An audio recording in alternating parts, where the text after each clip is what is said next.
is Monday, October 1st, 2018.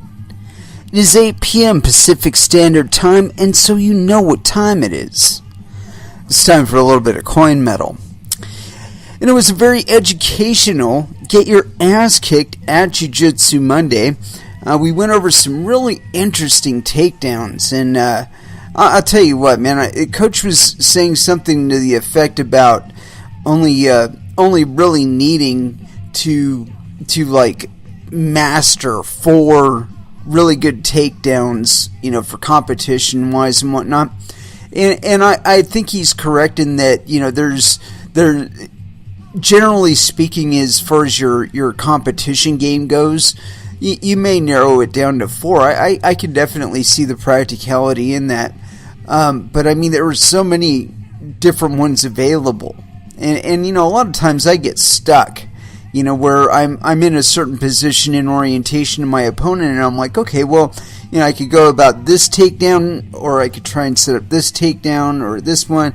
And, you know, it's like, I don't have any really hardwired yet, you know, and I've done several different ones, and it's one of those things that I've always felt I should probably concentrate more on, because I am a pretty strong guy. So it's like, if I can get you up off of your feet and like slam you on the ground, that'd be like ideal as far as a way to start the game of jiu-jitsu. Is to you know, I mean, I think about it in terms of like when I'm fishing, I fish for largemouth occasionally, and they have a very distinctive attack style when they're trying to disable and or eat something in one swoop, you know. And so it's like I try and factor that in. I had an opportunity to roll with this gentleman today who's very large and very, very fast.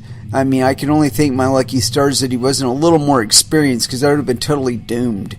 I mean, totally doomed.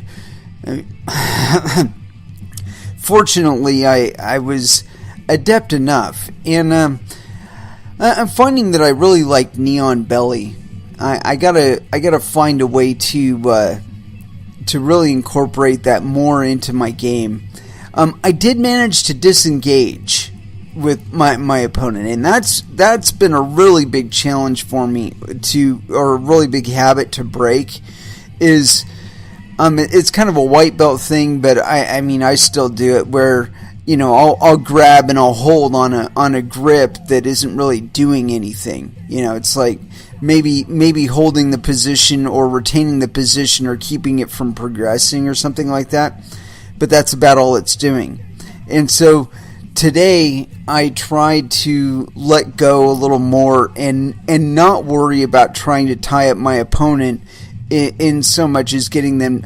I like to get my opponent to waste their energy and then just like devour them, but that wasn't my focus today. It was more relax, let it come to me, and I almost got this guy. He's like way bigger than me, and I almost got him in a Kimura, but he managed to figure out what was going on and said, not today.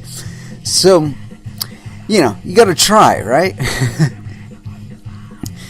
And so yeah, it was a very educational day as far as class goes. I just wish I could have stayed around a little bit for reps. I might try and do that tomorrow, maybe.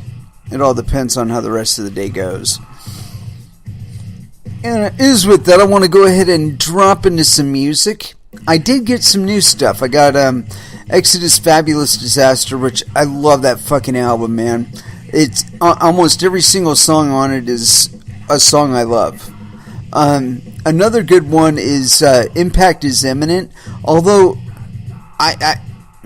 you might really want to look around if you're going to try and pick that one up, because the price that I was able to find on Amazon is just fucking extraordinary for a widely released album like that.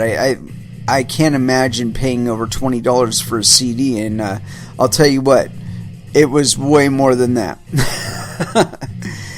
Anywho, let's go ahead and throw down into some music, and I want to start off with something off of Voivod's new album, because that's something that I got today. And so here it is, Obsolete Beings, Voivod, here on Coin Metal. First Dance. I think it is. Hold on. It's giving me a different song instead. Let's try this again. Huh. That is weird. That is so weird. It won't actually play it. Let me see if I can move it around a little bit. Let's see here. File. And then we'll do add media to our library. Man, I love this little program, but sometimes it goofs up on me. Recently added. Voivod. Let's try this one. Yeah, there we go. Okay. And so I wanted to play Obsolete Beings, and so here it is. First Dance. And that was Megadeth with Hook and Mouth. And you know what's funny about that is that song is actually a remake of the original. And honestly, I think the original was better. That's just my feeling. I don't know. It could have been that it was Capital's people engineering. It could have been a lot of things. But for whatever reason, I think the original one sounds better. But that's just me. Anywho, as far as what we're going to get into today, I want to talk about funny money. It's been an accusation for a long time in cryptocurrencies that, you know, this is for people buying drugs or other illicit materials or money laundering or any of that business. And what I find really funny about this is that whenever this subject comes up, it's like one of those televangelists who is vehemently against gays, you know, and then you find out maybe a month later after he says something, you know, like something really outrageous concerning homosexuals, and the next thing you know, he's caught in a hotel room getting gangbanged by transsexuals. And so it's like, okay, you know, when you're looking at people talking about regulation in cryptocurrencies and people talking about money laundering in cryptocurrencies, a lot of times you end up finding out that either the same people or the class of people that are bringing it up are themselves engaging in money laundering or other connivery, you know, completely hypocritically. You know, and so it becomes obvious at that point that it's really just about containment of competition, which, with regard to cryptocurrencies, is probably the stupidest idea you can have, because you actually want more people to use them. The more people that use them, if they're of a limited supply, like Bitcoin is, of 21 million Bitcoin ever, then your Bitcoin go up in relative value due to the number of people using it. You know, it's one of the advantages of having a limited supply, and I think this is something that a lot of these guys that want to build on top of a cryptocurrency like it's a fucking camel or some sort of platform or whatever. I think that's really the wrong answer. You know, when you can look across this space and find something that will do exactly what you're trying to do by building on top of your cryptocurrency, and do it faster and cheaper with none of the security risks that your implementation would incur, you got to start really wondering. You know, it's like, okay, what am I really doing here? You know, am I trying to create solutions for other people, or am I trying to create a way for me to get rich off of other people doing normal transactions? Which, I don't know if you're aware of this or not, but that's one of those things that we're trying to get away from with cryptocurrencies. That if you're doing the work, okay, you should get you should get rewarded for the work that you're actually doing. But if you're not actually contributing anything and you're just standing between party A and party B, I don't care if it's just you're putting funds up to facilitate their transactions. Okay, that's a laudable enough thing. Should you get rewarded for it? Not really. I don't think you should. I mean, sure, you incur a risk by putting your money up. I mean, your money could get DDoSed, your node could get hacked, whatever. But at the same time, it's like that staking thing where, it's people are looking at proof of stake coins and saying, oh, that's just a way for rich to get richer. Well, you know what? If you don't own any of the coins and you're not staking the coins, then why should you be rewarded?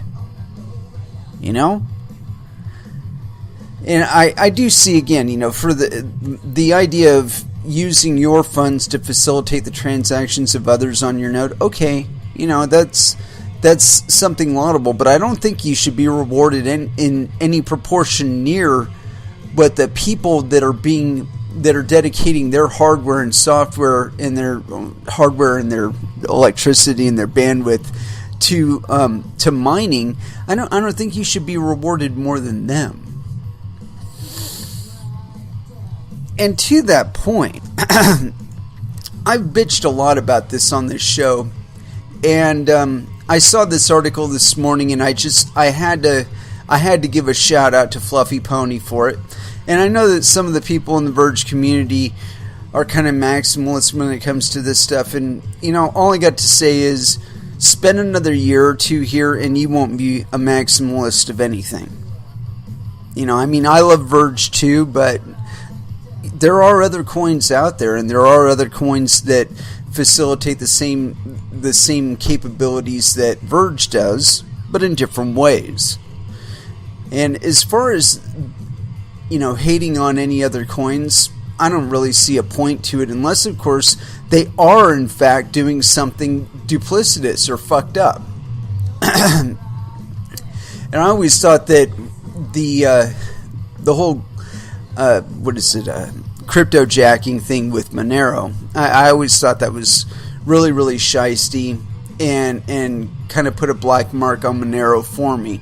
The fact that at one point or another, I read some report saying about 15% of their hash was coming from crypto jacking.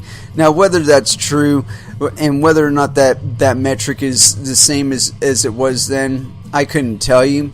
All I can tell you is this: it doesn't really leave a good taste in your mouth. You know what I mean?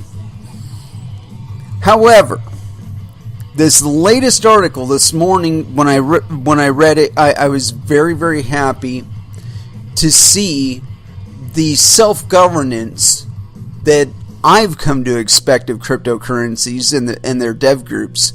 The guy's stepping forward at Monero to address this issue, and so here it is. It's on ccn.com. Monero launches initiative to combat cryptocurrency mining malware. Earlier this week, the Monero community announced the launch of a new website that aims to educate users on cleaning up cryptojacking malware and ransomware, easing malware victims' confusion and frustration. The ease of mining and privacy of Monero are standout features for the coin. However, the features attract bad actors who use the coin in malware. Justin Ehrenhofer, the director of the Malware Response Workgroup, told CCN that two main factors make XMR attractive to hackers. Attackers like Monero for two reasons. Number one, it is private, so they do not need to worry about companies and law enforcement tracing what they do with the Monero after they mine it. And number two, Monero uses a proof-of-work algorithm that is CPU and GPU friendly. Thus, the infected machines are competitive. These two components are increasingly distinguishing factors for why attackers choose Monero. Let's see here. Sorry, I had a glitch on my thing here. Let's see. These two components are increasingly distinguishing factors for why over other cryptocurrencies. The capability to use cryptocurrency and malware is not unique to Monero. Bitcoin and other digital currencies have been used in the same attacks described above, but XMR has privacy features that make it stand out. Asked what led to the creation of the working group, Ehrenhofer said, quote, "We created this work group to help the victims of those mining/ransomware attacks who often have no idea that what Monero mining and cryptocurrencies are. The increased prevalence of Monero-related malware prompted the formation of the work group. The new malware response website seeks to inform visitors on the ways to prevent and remove malware. As stated, it's expected that visitors will land on the site frustrated and seeking answers, since most do not understand what is happening. In addition to discovering if XMR-based malware is running on your computer, the site includes remedies for the three types of attacks that are used: browser-based mining scripts, system/PC-based malware, and ransomware." That's useful right there. Cleaning unwanted cryptojacked scripts. Scripts to mine Monero in the browser are occasionally deployed as an opt-in service as a way for visitors to fund websites. As CCN reported, Slate.com briefly added crypto mining as an option for visitors instead of advertisements. If readers opt in, their browsers would mine XMR with their computer's resources while they browse the site. However, attackers can also inject mining scripts into vulnerable websites without the webmaster or visitors knowing, which is known as cryptojacking. As CCN reported, McAfee Labs reported that cryptojacking increased by 86% in the second quarter of 2018. Additionally, for 2018 so far, illegal cryptojacking is up a shocking 459%, thanks largely to leaks from the NSA's hacking tools. Criminals then use these tools to infect computers with malware. You see that? NSA actually serving a function, facilitating hackers to mine with your fucking hardware. I got a little golf clap there for NSA. There you go. Shit.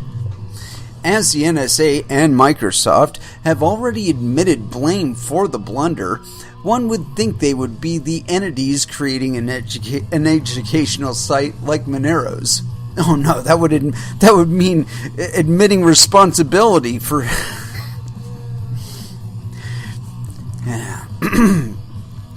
Monero community is firmly against malware, as cryptojacking attacks are new to webmasters/internet users and sometimes sophisticated.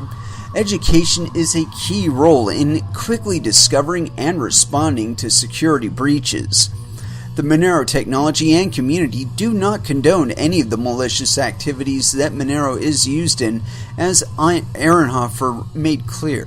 Quote, "Monero itself and the community aren't attacking computers, but the computers are attacked with some vulnerability, and the hacker decides to run mining software on the compromised machines," he said. Very good, Monero. Thank you for actually trying to address this issue. You know, I mean, I can imagine that it's kind of difficult from their end to wear that stain, because you know that I don't believe that quote unquote Monero or any of their miners or any of their teams are really interested in letting the malware go on, because like I said, that's it's kind of a stain on them, you know. Yeah, let's check out this announcement, and this is on getmonero.org. Introducing the Monero Malware Response Workgroup website, and this is posted by Justin Ehrenhofer, September 26, 2018. Monero is a powerful tool that prioritizes privacy, security, decentralization, and fungibility. It includes several design components, including accessible proof-of-work algorithm and mandatory privacy to better meet these objectives. Monero is most often used for good. Thousands of transactions per day are used for speculation, securing the network, and for everyday purchases. Several nonprofits, including UNICEF Australia, BailBlock, and Change.org, allow users to mine Monero by simply visiting a website. The proceeds support various philanthropic causes. Other websites allow users to opt in to mine instead of viewing advertising. While the vast majority of users take advantage of these features for good, some attackers use Monero to earn money from machines without users' consent. They may run miners on web pages that activate without a user's consent. They may infect machines or hide it in other packages and run mining software. They may infect machines, encrypt the local files, and demand a ransom payment in Monero. The Monero community condemns this malicious, non-consensual use of equipment to mine. Unfortunately, the Monero network itself actually benefits by having a wide set of stakeholders mine, since the network's security is afforded through a distributed set of users. While restricting mining to specialized equipment largely eliminates malicious mining, it doesn't eliminate ransomware, and it introduces security compromises that the Monero community is not comfortable with. Monero contributors build the best tool possible. They should not make it less secure, even if it means the accessible system provides easier access to criminals too. However, the Monero community does not want to sit idly by as victims struggle to understand the impact of mining and ransomware. Most of these victims have no idea what mining or Monero are. We created a set of resources to explain the basics of Monero and mining. We also have resources explaining and helping stop/remove unwanted in-browser mining, system mining, and ransomware. The website is purposefully approachable to absolute newcomers so that anyone can understand, though it offers actionable information that novices and experts alike can follow. It's our mission to resolve an unfortunate situation as well as possible. The Monero Malware Workgroup is a self-organized set of volunteers that maintains these resources and provides live support. In the future, we will provide support from our website directly, but you can interact with our volunteers today at #Monero-MRW, accessible on Freenode, Riot/Matrix, Mattermost, and Slack. If you'd like to join our workgroup, hang out there and help us answer questions. We will not be able to eliminate malicious mining entirely, but we hope to provide necessary education for people to understand Monero, what mining is, and how to remove malware. Very, very good. Thank you very much, Monero. And I think that's pretty cool. Getting started. What is Monero using? Accepting mining FAQ. Talents. Looks like a pretty good set of resources here, and you might want to check that out. That's on getmonero.org, and if you're suspecting that your machine is mining mining Monero, you might want to check it out and see if you can prevent that shit from going on. Because if anybody's mining with your hardware, it should be you, and if anybody's profiting from it, again, it should be you. Anyway, I wanted to get a little bit into additional funny money here. And, again, there's been a lot of hubbub about cryptocurrencies being used for quote-unquote money laundering. And I think that if there were any real significant study to find out whether or not those assertions actually have any merit. I think what they're going to end up finding is that most people are buying groceries with cryptocurrencies and are just, circumnavigating whatever issue their local currency is having, and getting into even more stable cryptocurrencies. And I know that sounds kind of incorrect. I mean, if you want to be honest about it. But the fact of the matter is that when you're talking about the exchange rate between cryptocurrencies, or the price, again, you are talking about an exchange rate. And so a lot of people mistake the volatility for something that's happening on the cryptocurrency side. But let's look at the facts. Speculative volatility is one thing. But the fact of the matter is that cryptocurrencies are mined at a much slower rate than are issued US dollars or other fiat currencies. And so when you're seeing a destabilization in the pairing, where, like you're talking about bolivars to Bitcoin, well, that's because the Venezuelan central bank is running off bolivars like toilet paper, and your bolivars are depreciating in value versus Bitcoin because the market's being flooded with them. There's just an oversupply of the damn things. And so they don't really have any face value, or they're losing what little face value they have over time.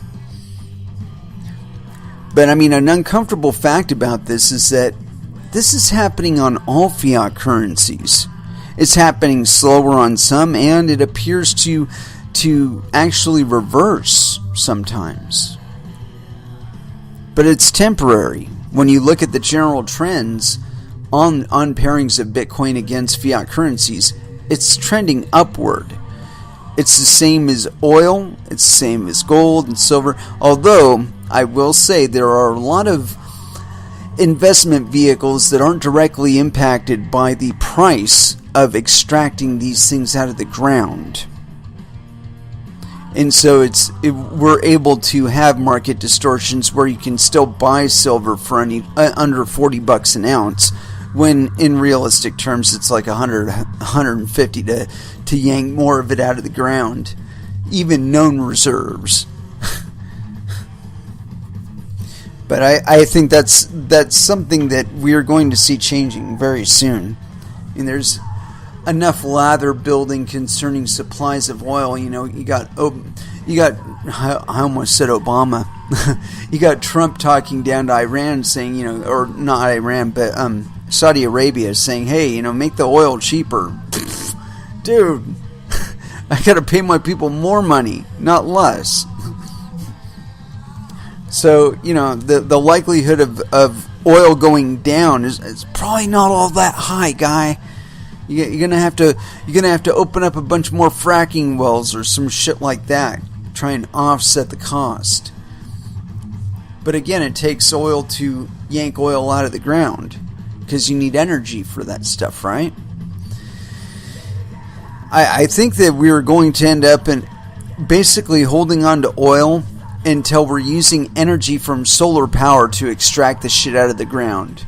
I'm serious. People are just so fucking addicted to oil.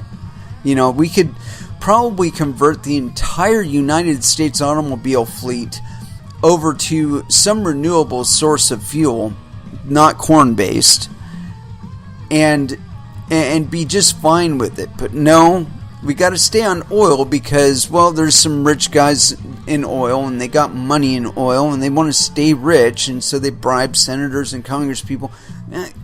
Whatever. Basically holding back the civilization of mankind because some guys are richer than you. Well, I've talked about the cultural shift that I see money facilitating, and because cryptocurrencies are global, I see the likelihood of them facilitating such a transfer to be very, very high.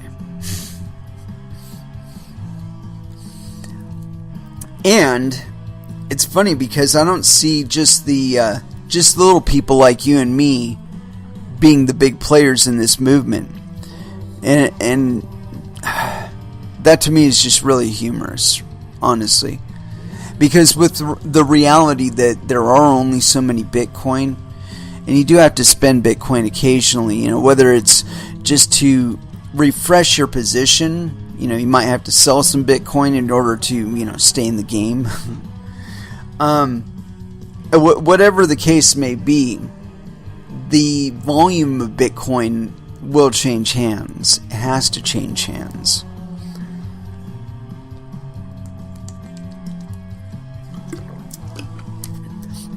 Sorry, I had to refresh there for a moment.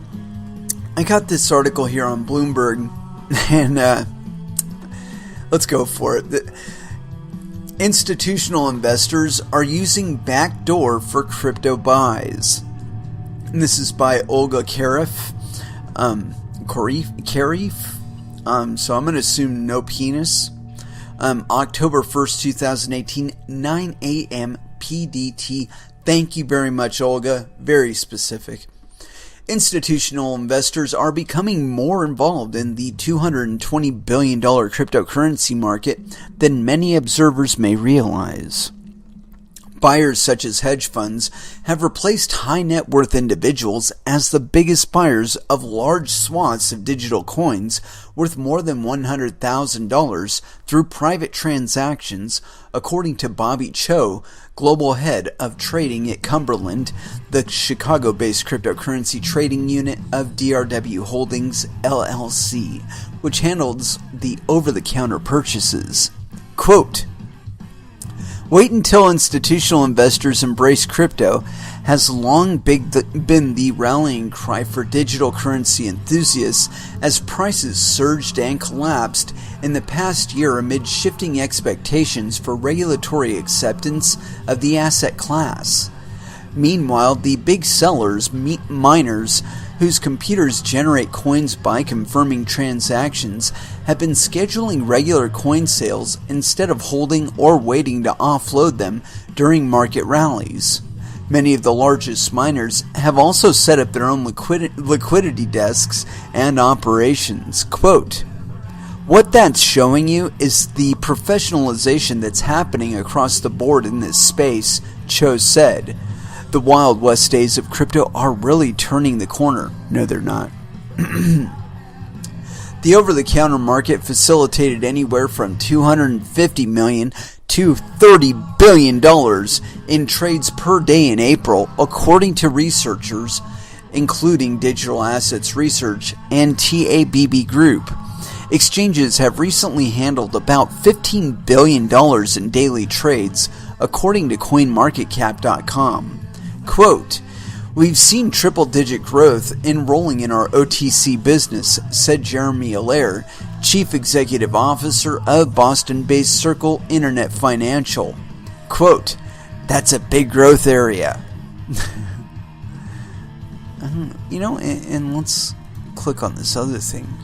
While the OTC market has declined along with crypto prices, it likely hasn't dropped as much as volume on exchanges, which is down 80% since its peak, according to Digital Asset Research.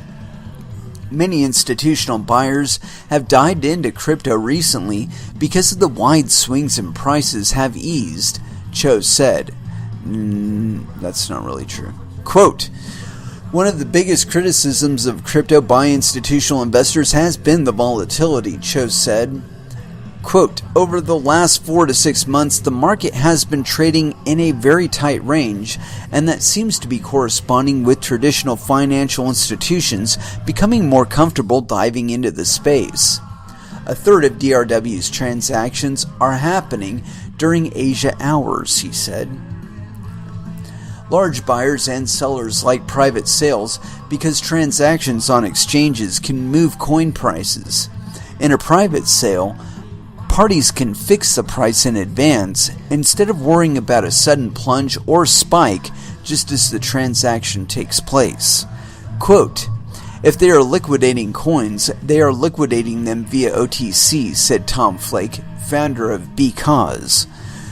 a provider of mining facilities whose customers are institutional miners with hundreds to thousands of machines.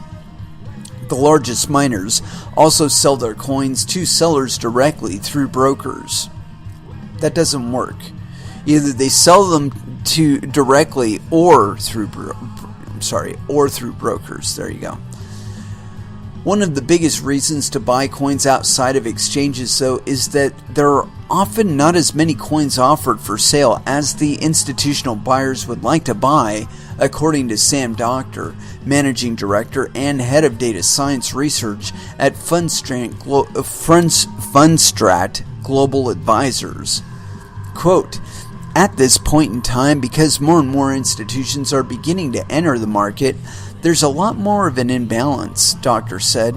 "That's why brokerage firms are springing up to help institutional buyers find inventory," he said. What's more, miners can offer something unique, brand new, quote, virgin coins, which some investors covet. Such coins command a premium of up to 20%, according to Travis Kling, founder of the hedge fund Ikigai. "It's easier to prove that they have not been involved in money laundering operations," he said.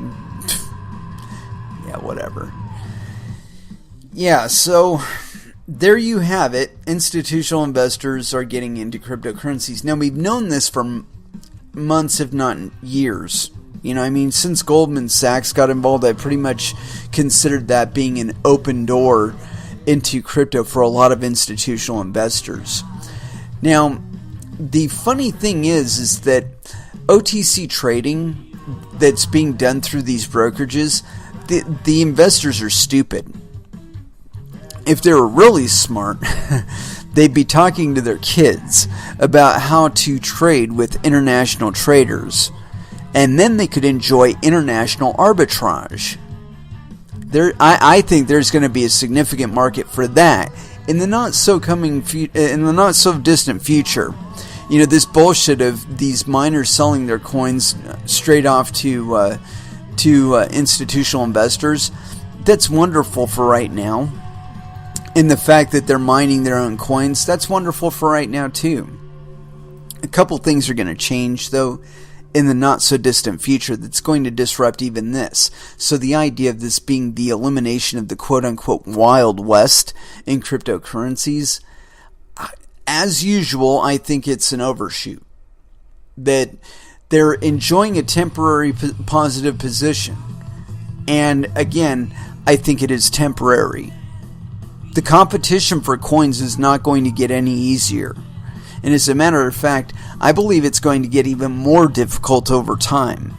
Because, as I've noted multiple times on this show, there are always new miners coming out. And there are always more hardware developers that are getting into the mining space. What this is going to do is it is going to cause another big development spike, where we are going to see an explosion of faster, cooler machines from other places, you know, other than what we currently expect them from. And more to that point, I got this article here, if I can find it. Aha! And this is an article that kind of references what I'm talking about here, but I'm trying to speak about it in a broader sense, that as I've noted multiple times on the show, that mining has impacted consumer hardware as far as efficiency quotients and so on and so forth there. It's also causing more people to come into mining. And here we go. This is on BitcoinNews.com. Bitcoin mining giants woo miners with next generation chips. This was authored September 30th, 2018, and no indication of author. So, anyway, continuing on. Bitcoin mining hardware maker Bitmain has announced a next-gen mining ASIC chip dubbed the BM1391. Bitmain's co-founder Jihan Wu recently made the announcement at the Digital Mining Summit in Georgia. Designed to run the SHA-256 algorithm, the 7-nanometer FinFET mining chip reportedly utilizes over 1 billion transistors for unparalleled efficiency. Its advanced circuit structure and lower power usage make it more stable. The chip can achieve a power usage capacity of 42 joules to T? I guess that's terahash. According to Wu, the production will begin soon and the chip will be integrated into the next generation of Antminer devices. He highlighted that the advancement of blockchain technology in this sector is crucial and will ultimately increase market capitalization. Moreover, rising blockchain user traffic will eventually require greater hardware acceleration and computing technologies to effectively sustain the market. The announcement came just a day after Bitfury announced a new 14-nanometer ASIC mining chip. Also structured to run the SHA-256 algorithm, it apparently has a mining efficiency of up to 120 gigahashes per second and features 8154 rolled hashing cores and a power-on reset circuit.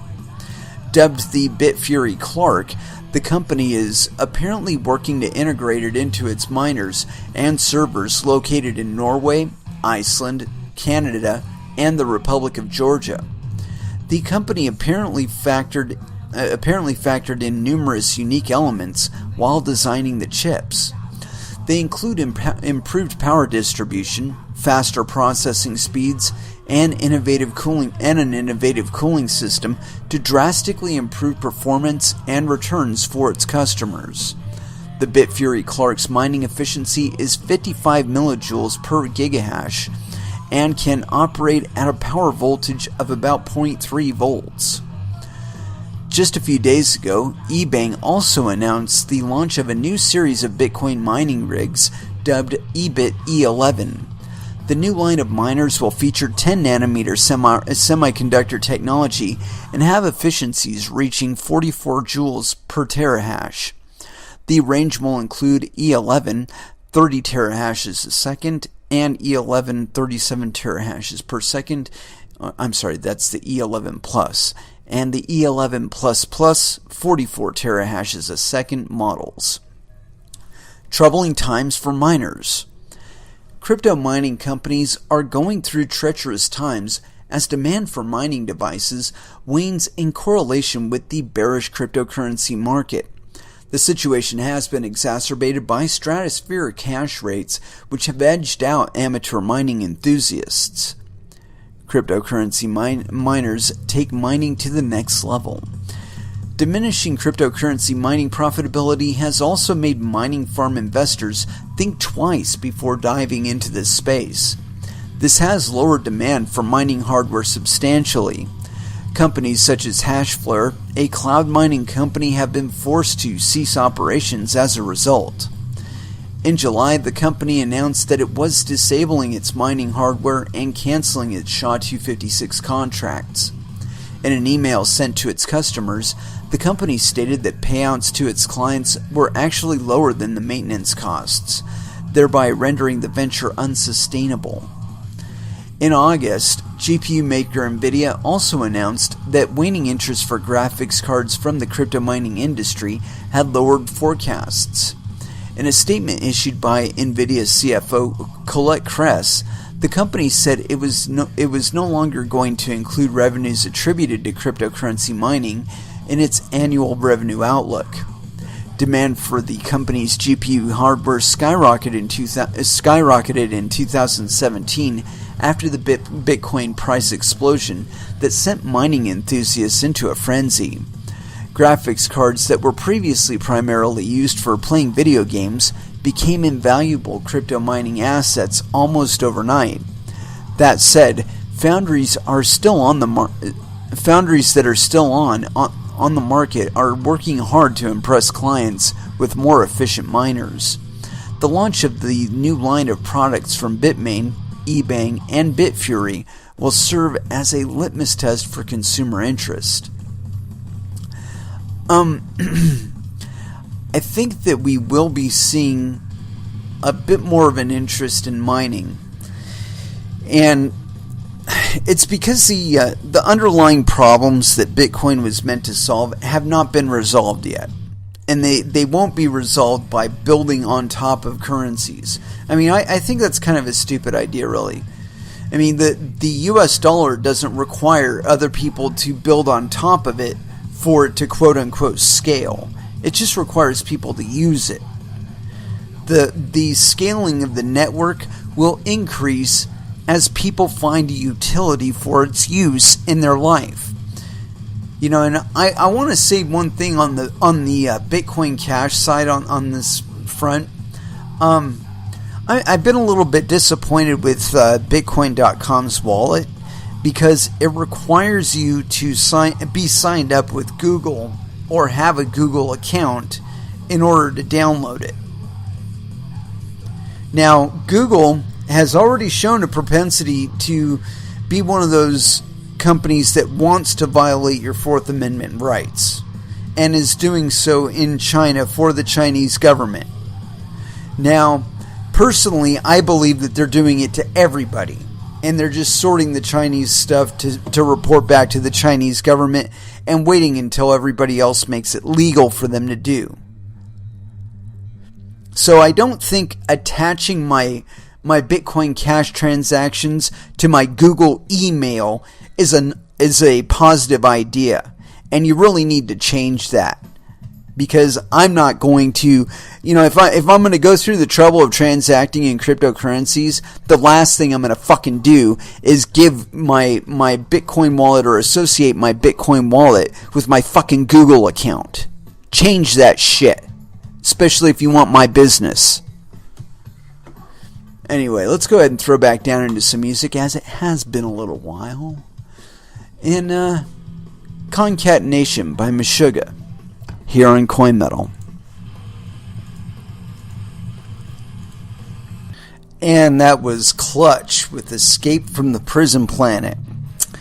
I hope to see them soon. They're going to be playing up in Portland this month, I believe. So, in the event that I do have any disruption in schedule, it will most likely be because I'm at the Clutch concert. And don't worry, you'll be notified well ahead of time. Anywho, been talking about funny money and all this shifting of funds going on behind closed doors, and OTC trading and all that business. But I got some other funny money business that I like to talk about. And this one is on Cointelegraph.com, and this is by Anna Alexander, authored approximately an hour ago by her. So no penis. Shapeshift CEO Eric Voorhees refutes WSJ reports of, quote, dirty money. Cryptocurrency exchange Shapeshift has refuted a recent Wall Street Journal report that $9 million in ill-gotten funds went through the exchange, according to an announcement published October 1st. On September 28th, WSJ released an article dubbed, quote, How Dirty Money Disappears into the Black Hole of Cryptocurrency, alleging that $88.6 million of fraudulently obtained funds had been funneled through 46 crypto exchanges, wherein $9 million was laundered through Shapeshift. To analyze Shapeshift transactions, WSJ reportedly downloaded and stored their list of the 50 latest transactions every 15 seconds at the exchange's website.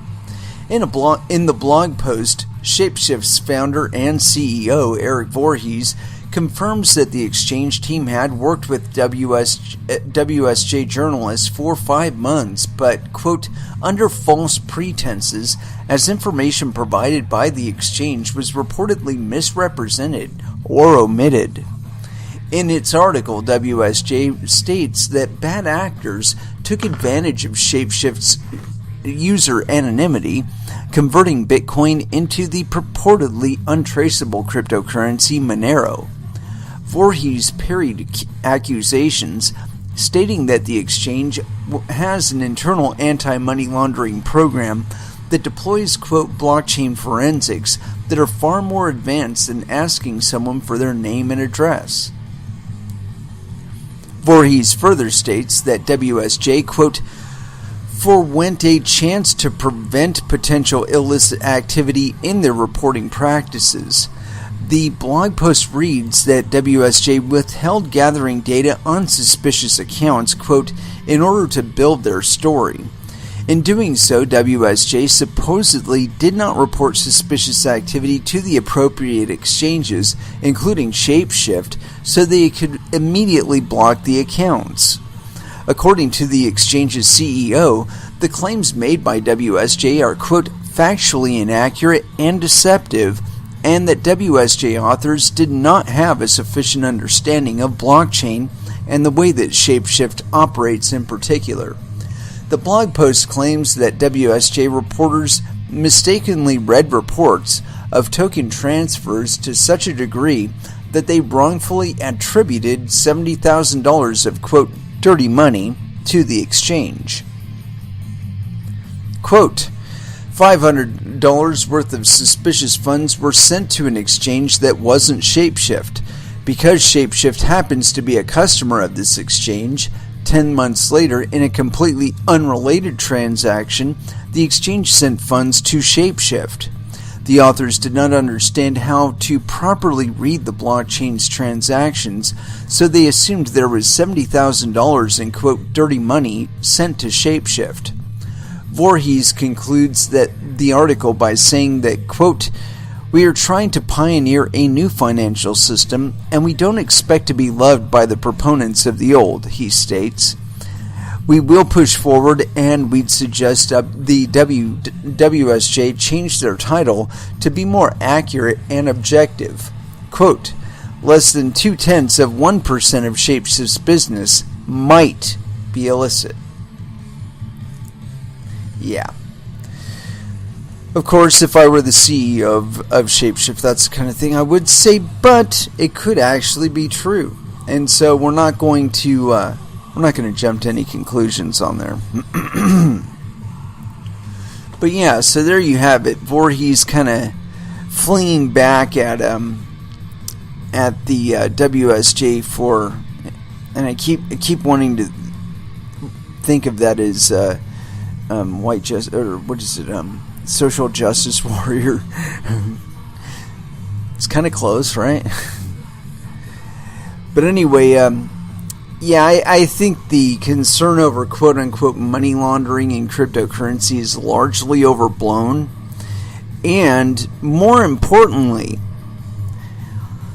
I've seen a trend in quote-unquote money laundering with regard to cryptocurrencies, and more often than not, the money laundering that is going on is actually officials doing it. You know, whether they be enforcement officials or legislators or examiners or, you know, whatever. Point being that it's not generally the person on the using their wallet to buy goods and services.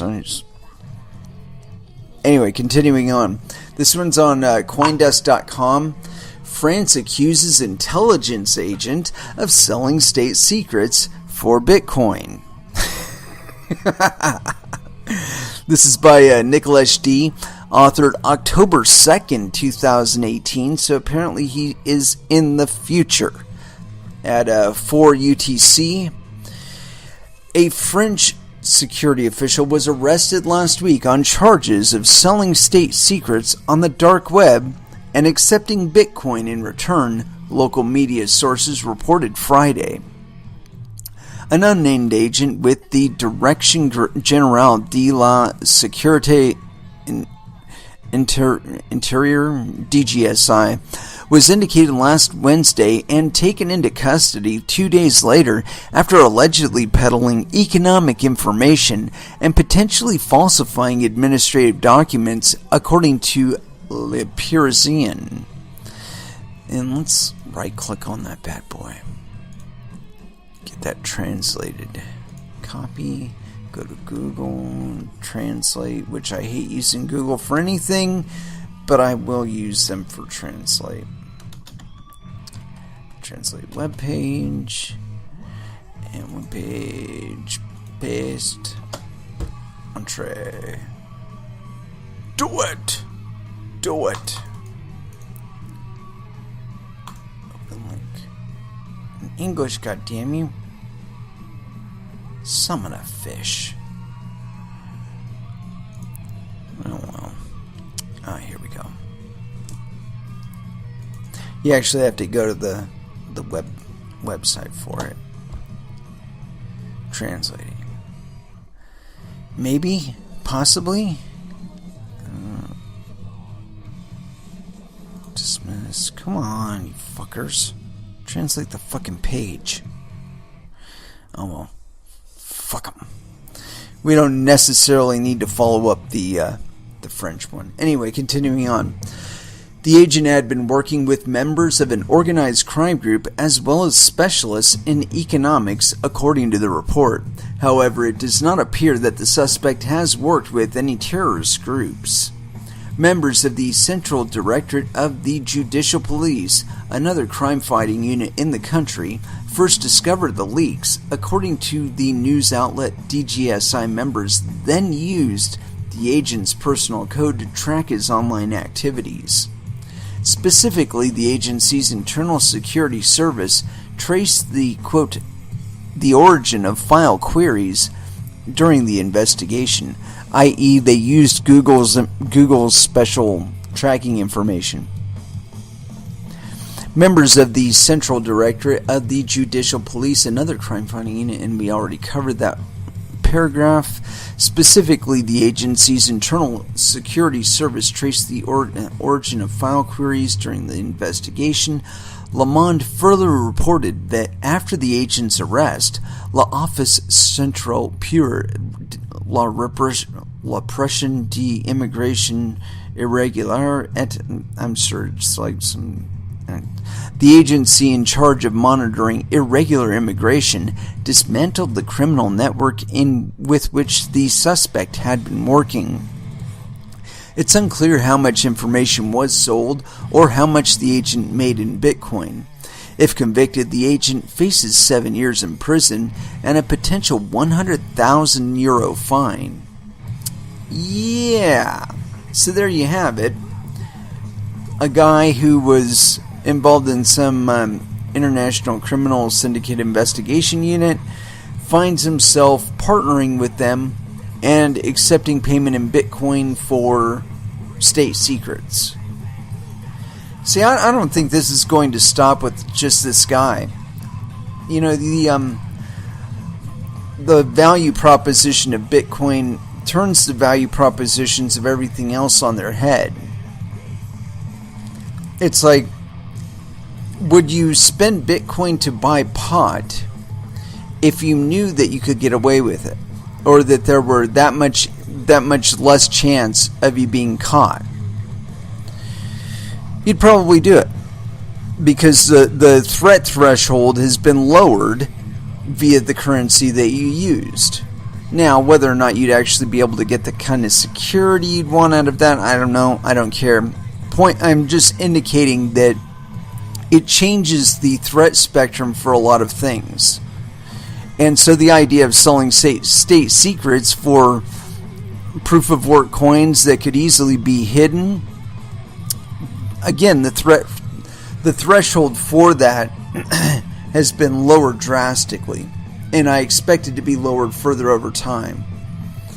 And so really, I think what governments ought to be concentrating themselves on really is fulfillment of their constituents. You know, and when I say that, I mean staying the fuck out of their way with regard to cryptocurrencies. You know, the more of a premium that you place on it and the use of them, the more that they will be used for this type of activity.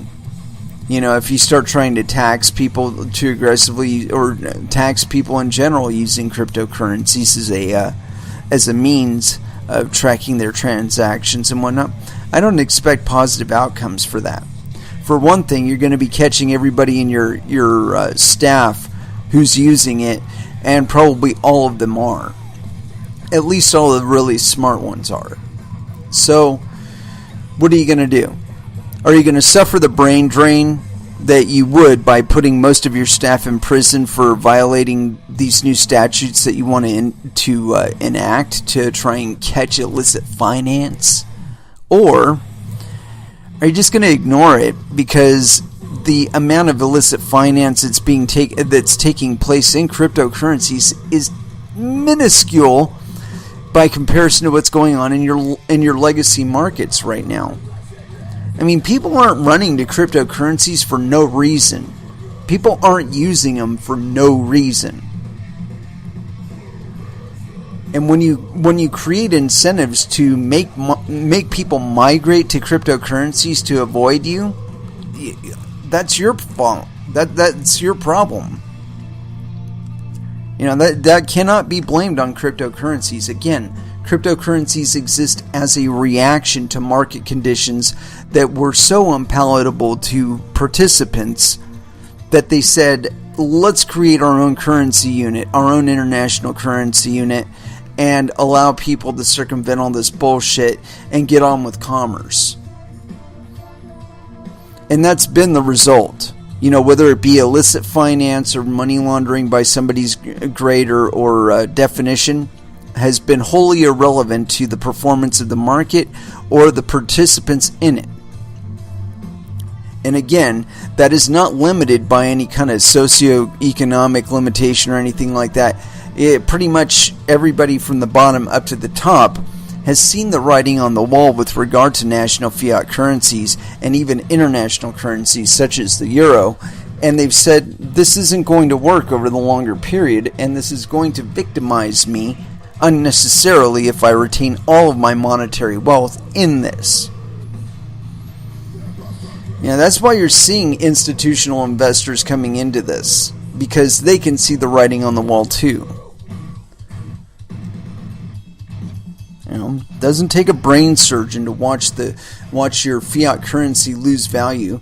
When you go down to the grocery store and you buy a box of something, and then you discover when you get it home that the box contains 15% less of what it contained the last time you bought a box of that thing, that's telling you that somebody is suffering an additional cost that they weren't experiencing before that they have to offset. Whether that be tariffs that they're experiencing further up their production line, or just new taxes, or the devaluation of the currency that it's being sold or bought in, so on and so forth. And to exemplify a place where that kind of happens in cryptocurrencies, or kind of already has happened and probably will continue to happen, a little bit of the churn here. This one's on BitcoinWarrior.net. Ethereum ICOs have already sold almost as much as they raised, says BitMEX Research. And this was authored the 2nd of October 2018. No indication of who authored it. So let's check and verify that it's not just simply an aggregated report. Where is it? Okay. Anyway, let's go with this. On 1st October, BitMEX Research released a report that focused on tracking Ethereum balances of the ICO projects over time. Here, the research implied that the ICOs have already sold almost as much as they raised initially in US dollars. The report stated that ICOs have already made about $127 million in profits by selling Ethereum at a higher price than when it was raised. Furthermore, the ICOs are expected to make $93 million more, despite the 85% fall in the value of Ethereum from its peak.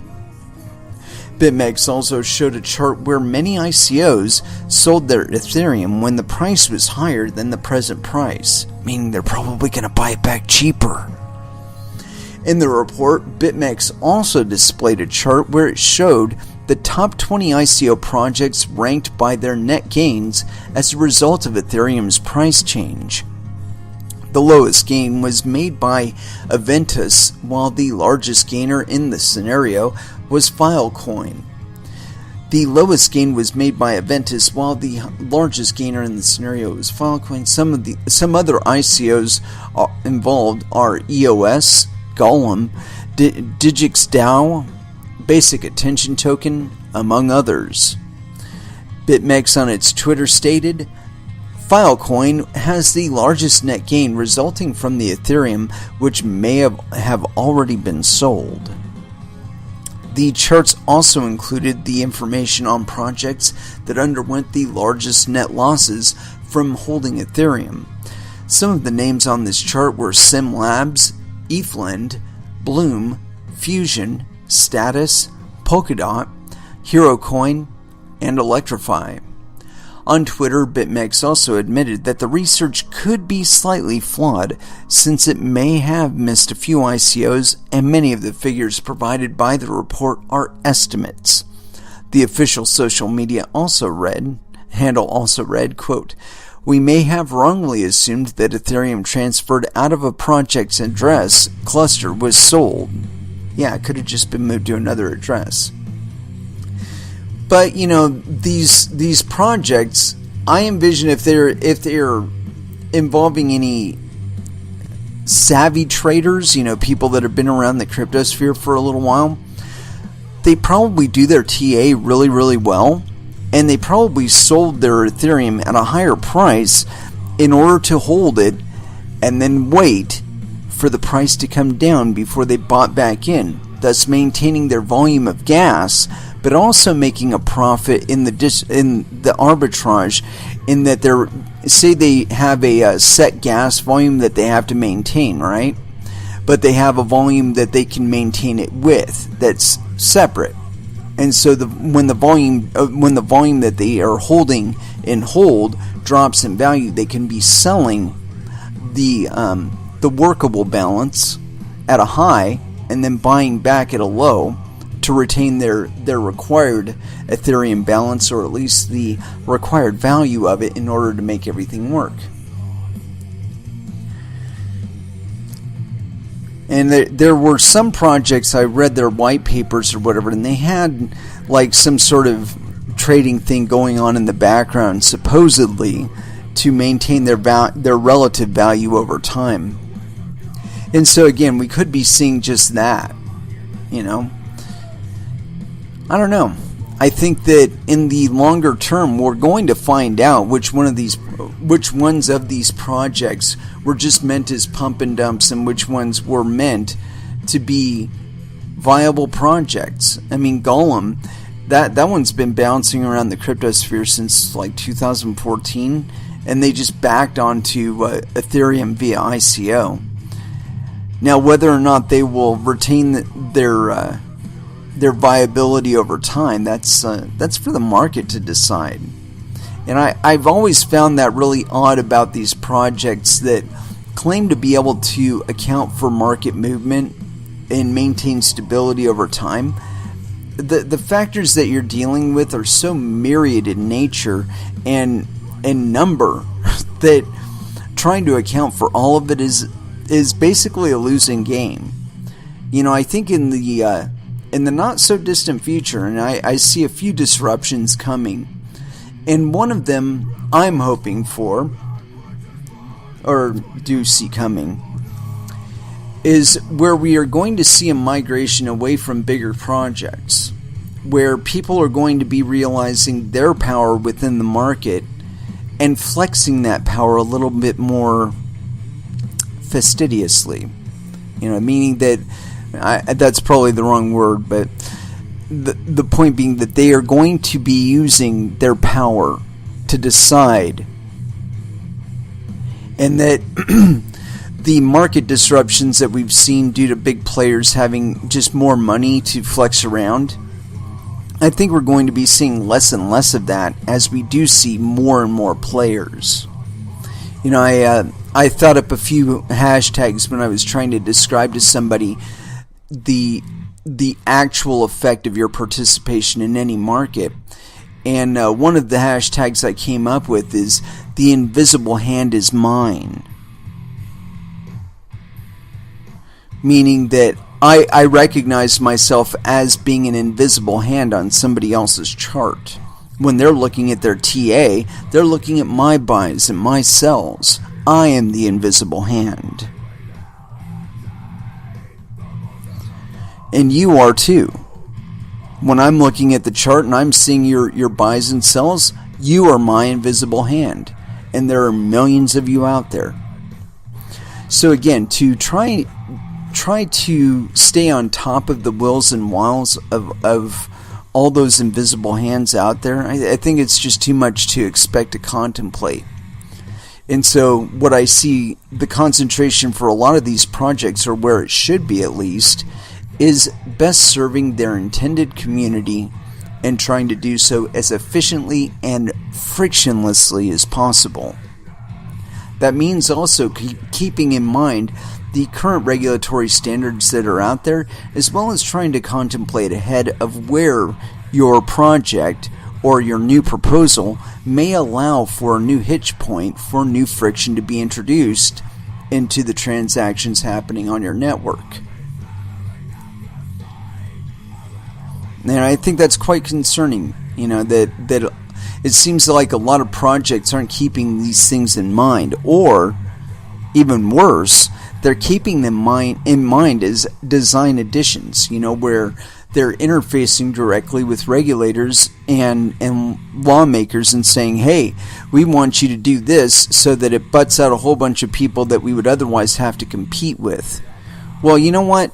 If you do that and you get something made illegal, what's going to happen is people are going to look at it and say, how do I get around this barrier? And they're going to circumvent you, and you will have wasted all kinds of money trying to bribe lobbyists and all that other bullshit. Or bribe legislators via lobbyists. And find yourself right back where you started again. You know, again, I think that if there were any serious analysis going on the blockchain, we would find out very quickly that there are institutional investors in cryptocurrencies, or have been since 2012 or 2011, and that they've been participating very heavily. And really, is that something that they would want exposed? Probably not. I mean, these are people that object to cryptocurrencies that have public blockchains because they can be monitored. And fuck, they don't want that.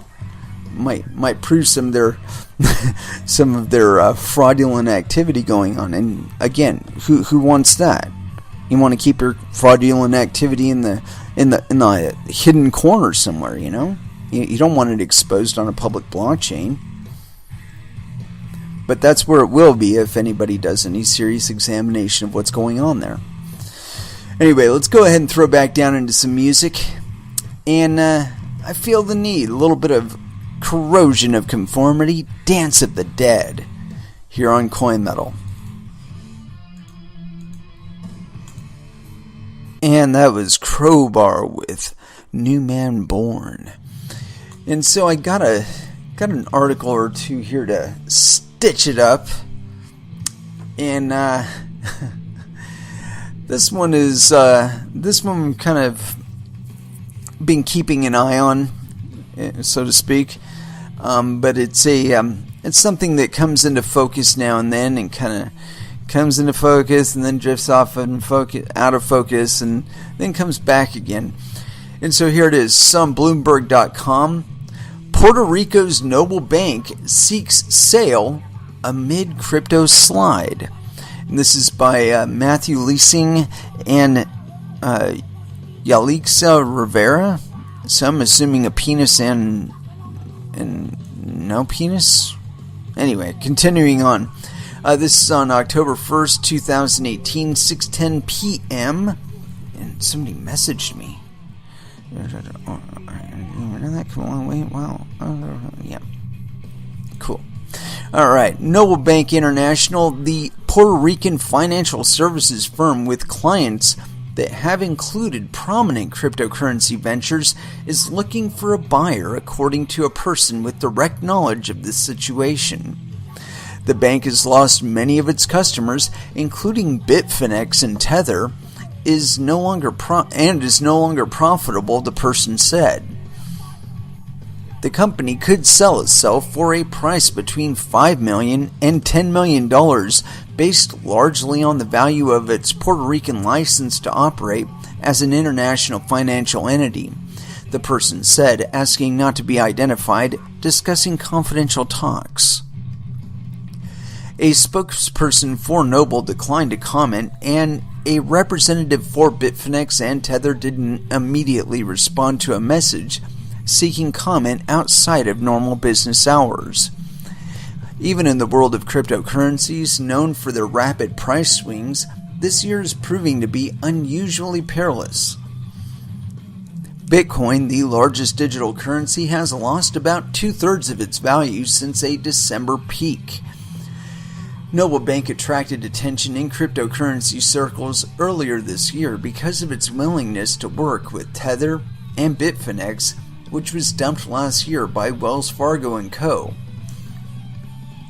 The two crypto ventures, which share management, were subpoenaed by the U.S. Commodities Futures Trading Commission in December as the regulator examined whether Tether has more than $2 billion in customer money to back its virtual coin, a person familiar with that matter said in January. Authorities haven't accused Bitfinex or Tether of wrongdoing, and while Noble faced an audit from Puerto Rico's main bank regulator last year that raised concerns, according to a person with knowledge of the situation, it hasn't been faulted publicly. In June, Tether released an analysis of its bank accounts by a law firm that the company said shows it had adequate dollar reserves. Still, the lack of a full public audit has left British Virgin Islands-based Bitfinex and Tether, incorporated in Hong Kong, facing questions over how their businesses operate and whether they should boost the price of Bitcoin and other virtual currencies. Puerto Rico has seen a surge of cash related to cryptocurrencies. By the end of 2017, cash and equivalents held by so-called international financial entities such as Noble soared to $3.3 billion from $191 million a year earlier, according to data from Puerto Rico's bank regulator. As of June 30th of this year, the total had dropped to $2.6 billion. The majority of that money on the island was held by Noble, people familiar with the matter said earlier this year. On its website, Noble has said it used Bank of New York Mellon Corp. As its custodian. BNY Mellon no longer has a banking relationship with Noble, one person said. Peter Gao, a BNY Mellon spokesperson, declined to comment. As an international financial entity, Noble must report suspicious financial activities and help U.S. government agencies prevent money laundering. Still, accounts tied to non-Americans can remain anonymous if the assets are held through offshore companies or trusts. Some of Bitfinex's customer activity at Noble may be shielded under such rules because of its British Virgin Islands registry. And so there you have it. Seems the noose is growing ever tighter for Bitfinex and Tether. I'm convinced that one entity among many, and there have been like 4 of them that are tied together. We got Bitfinex, Tether, EOS, I believe, is one of them, and BitThumb. One of these companies, if not more than one, lost a significant sum of money. And not just in trading, one of them was actually hacked. And so the question I've had all this time since has been, Whose wrecked is this anyway? We have no idea of knowing because, well, as this article indicates, several points in the ledger between their crypto reserves and other items that can and cannot be reported, that it could very well be any one of these entities, if not another entity's loss. And so who the losses initially, whose books the loss is eventually going to end up on is still at question.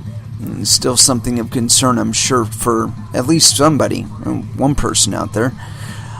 But yeah, man, watch out for your own bunghole. I say it every time on this show, and it's still true. You know, these exchanges, they exist as potential honeypots and central points of failure in the whole cryptosphere, and certainly the most glaring example of such, as they have been probably the most facilitated attack surface on this space, if not just in mining too. I mean, there's plenty of fuckery going on in mining, but the biggest point of fuckery seems to always be the exchanges. And I think we are going to see not only Tether, but a few other of these quote-unquote stablecoin projects, regardless of how legitimate their connections are.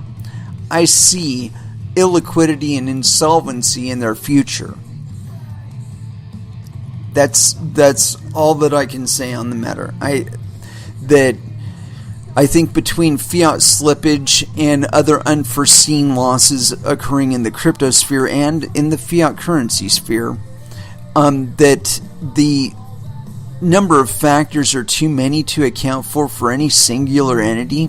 And so a singular entity attempting to act as a direct interface between fiat and crypto, unless you're actually receiving your funds and settling your funds in real time and dispersing them just as quickly, you're screwed. If you're operating on fractional reserves or reserves of another currency, you're screwed. And I don't care what the backing is. You could be backing it with some sort of gold certificate or some shit like that. It's still screwed.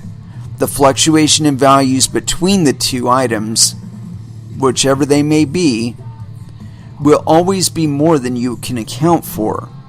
The markets are heavily gamed, both crypto and fiat alike, and the best that you can do is deal with the best brokers that you feel comfortable with dealing with. You know, nobody can tell you the best one for you. It's like nobody can tell you the best drugs for you. You know, you are the person that knows your risk tolerance better than anybody else in the market. And make your decisions accordingly, please. And it is with that I'd like to close out this episode. We will be back again on Wednesday at 8 p.m. Pacific Standard Time. And so until then, I'd like y'all to trade safe. Do your homework. And watch out for your own bunghole, because nobody is going to do it for you. Nobody else is going to do it for you anyway. And it is with that I'd like to close out this episode. Thank you very, very much for listening. I certainly do appreciate the support. You can find me on Twitter and Facebook. Also on my YouTube channel. I've been very quick about getting these episodes up there. So if you missed any part of it and would like to reflect back on it, it'll be there for you. Anyway, yeah, you can also find me on the Discord channel and also the Telegram channel for Verge Currency. And thank you again for listening, and you all have an excellent evening. Last dance for the evening, Killing Joke, Asteroid, here on Coin Metal. Thank you again for listening, and good night.